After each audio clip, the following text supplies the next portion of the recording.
అండి ఈరోజు మధ్యాహ్నం లంచ్ మరి ఇది చూపిస్తాను రండి. ఈరోజు ఇక పప్పు చేశాను, పప్పు టమాటో వండాను, తోటకూర ఫ్రై చేశాను,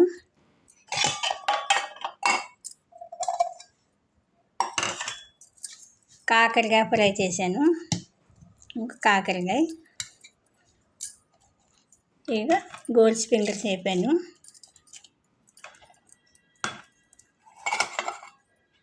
ఇంకా చల్లమిరపకాయలు,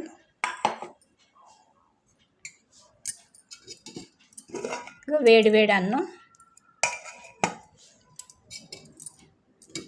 ఇంకా పప్పులోకి నెయ్యి. ఈరోజు అయితే మా వంట ఇది. చూసారా? మా వీడియోలు కొత్తగా చూసినారు ఎవరైనా ఉంటే లైక్ కొట్టండి, సబ్స్క్రైబ్ చేసుకొని. ఓకేనా? బాయ్.